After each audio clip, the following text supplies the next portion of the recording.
Hi guys, welcome back to our channel. I'm Dhruv this side, a SEBI registered research analyst and founder CEO of Ascend Wealth. हमने आपको ये बोला था कि Lenskart के IPO में आपको अप्लाई नहीं करना है अगर आप लिस्टिंग गेन्स ढूंढ रहे हैं। स्पेशली ये वाली वीडियो हमारे चैनल पे भी आप जाके देख सकते हो। हमने ये भी बोला था कि इसके अंदर सेंस सिर्फ तभी बनती है कि अगर इसका कम से कम जीएमपी 25-30-40% है, उससे नीचे हमारे को सेंस नहीं बनती है इसमें अप्लाई करने के लिए लिस्टिंग गेन्स के लिए। लॉन्ग टर्म में भी इसका प्राइस में एक्सपेक्ट करते हैं कि थोड़ा टाइम बाद नीचे आने वाला है और नीचे आना चाहिए, जिस तरीके से बाकी सारे आईपीओ और इस रेंज की जो प्राइसिंग आ रही है वो परफॉर्म कर रहे हैं। आईपीओ प्राइसेस को नीचे जाना चाहिए।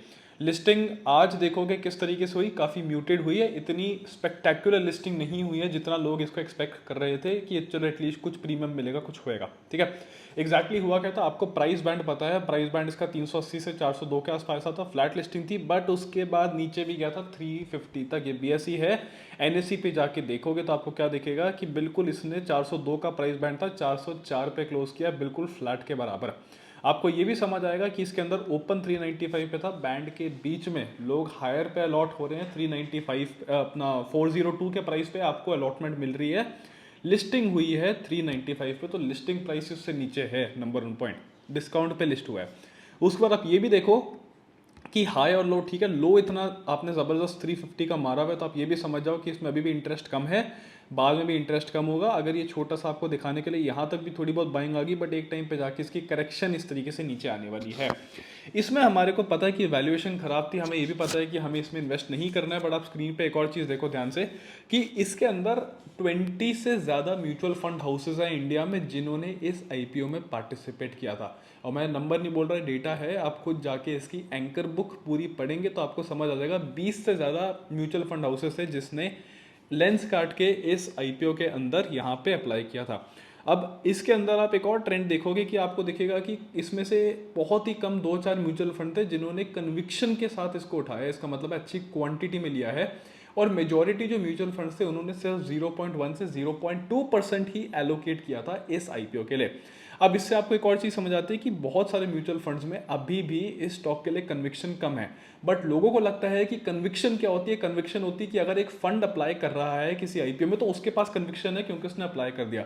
ऐसा नहीं होता। अगर कन्विक्शन होती है तो आप ऑब्वियसली एक अच्छा पोर्शन अप्लाई करेंगे। यहाँ पे आपने एक अच्छा पोर्शन अप्लाई नहीं किया, कन्विक्शन आपके पास थी नहीं। ठीक है, एक और चीज़ आपको समझना पड़ेगा कि इसका जो म्यूचुअल फंड में एक है, किसी फंड ने अगर 0.1% अप्लाई किया है तो पूरे फंड का एनएवी पता है कितना हिलेगा। अगर आपका बेसिकली स्टॉक 100% ऊपर 100% नीचे जाएगा तब जाके मसा मसा आपका बेसिकली 1% का एनएवी जाके हिलेगा, वरना उसमें भी कोई फर्क हमारे को नहीं पड़ने वाला। 100% ऊपर नीचे जाने के तब भी मैक्स टू मैक्स 1% ऊपर नीचे होएगा, उससे भी हमको कोई फर्क नहीं पड़ता। होता क्या है, आईपीओ की स्टोरी ये होती है कि आईपीओ जब भी किसी कंपनी का आ रहा होता है, कंपनी थोड़े से इन्वेस्टमेंट बैंक या इन्वेस्टमेंट बैंकर्स को अपॉइंट करती है जिनका काम बेसिकली होता है कि आप जाओ मार्केट में और मेरा ये जो आईपीओ है इसको सेल करो और मेरे लिए एक एंकर बुक बनाओ जिसमें सारे के सारे ऐसे इन्वेस्टर्स होंगे जो क्यूआईबी वाले पार्ट और उन सब पोर्शन के अंदर भी आते हैं और जो बेसिकली आपका इंस्टीट्यूशनल इन्वेस्टर्स के अंदर भी आते हैं।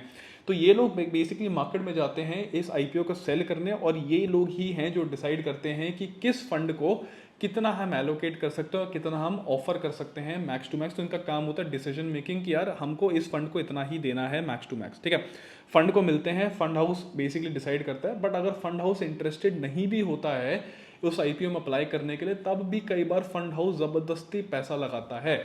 यहाँ पे आपकी साइकोलॉजी कहती है कि नहीं, क्या हो सकता है कि भाई फंड हाउस ज़बरदस्ती लगा रहा है तो क्या हो रहा है कि आपके पैसे के साथ गेम हो रही है। आपके पैसे के साथ गेम नहीं हो रही। कई बार होता है कि यहाँ पे फंड मैनेजर्स भी जो होते हैं और फंड हाउसेज जो होते हैं वो इनके साथ जो इन्वेस्टमेंट बैंकर्स होते हैं इनके साथ रिलेशनशिप मेंटेन करने के लिए भी ये काम करते हैं, क्योंकि इनको ये पता है कि डाउन द लाइन बाद में जाके यही इन्वेस्टमेंट बैंकर्स इनके पास वापस आएंगे और इनको चाहिए कि कोई एक ऐसा आईपीओ है जिसमें इनकी कन्विक्शन बहुत स्ट्रांग है, उसमें इनको एलोकेशन अच्छे खासे पोर्शन की मिले इनके फंड की।